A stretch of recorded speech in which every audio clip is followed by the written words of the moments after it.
Hi everyone, I'm Bonnie Chow for All Things D, and for this week's review, I checked out a couple of services that are being billed as the Netflix for ebooks. They're called Oyster and Scribd, and they allow you to read an unlimited number of books for a monthly fee.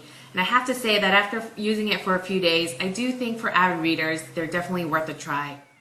I'll start with Oyster first. The service costs $9.95 per month and currently has more than 100,000 books in its catalog from publishers like HarperCollins, Houghton Mifflin, and Melville House. The company says it's continually working with publishing houses to add new content on a regular basis.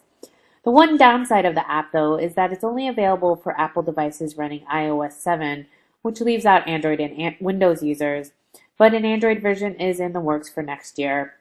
I found the iPad app to be beautiful and easy to navigate. On the main page, you can view your most recently read books and browse through other titles in curated sections like Business Essentials and Chillers and Cliffhangers. Tapping on a cover will bring up more info about that book, like a synopsis, and you can also look for related content. Of course, you can also search for books by title, author, or keyword, and you can do so also by genre, and tapping on those will even lead to more specific subcategories. I have a long list of books that I've been meaning to read, like Ernest Cline's Ready Player One and Susan Casey's The Wave, but unfortunately I wasn't able to find them using Oyster. Still, I found plenty of reading material just browsing through the service. The reading experience I found to be good. You can adjust the font size and background themes. And to turn pages, you can either swipe up or just tap on the right side to advance or the left side to go back a page. So really easy to use. There are social aspects too, where you can follow people to see what they're reading, but I like that it's not forced on you. There's even an option to read privately, so that's not published in your public feed.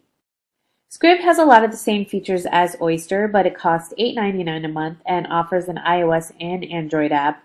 Plus, you can access your library by signing into your account from most devices and platforms through a web browser.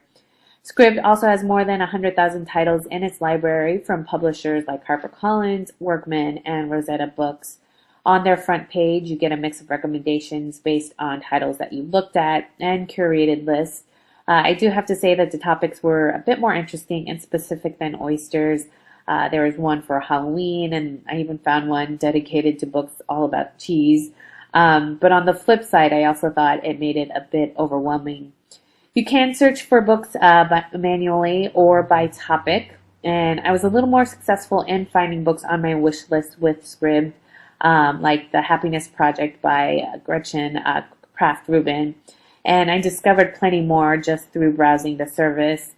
Scribd gives you the option to add a book to your library, store it on your device for reading offline, or you can read it immediately.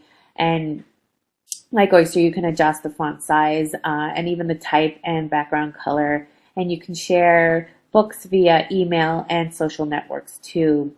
Now, while both services definitely need to expand the content of their catalogs, I think if you read a lot, they could help you save money in the long run. And they also offer a free month trial, so they're definitely worth giving a shot. To learn more about Oyster and Scribd, be sure to check out my column this week at allthingsd.com. I'm Bonnie Chow. Thanks for watching.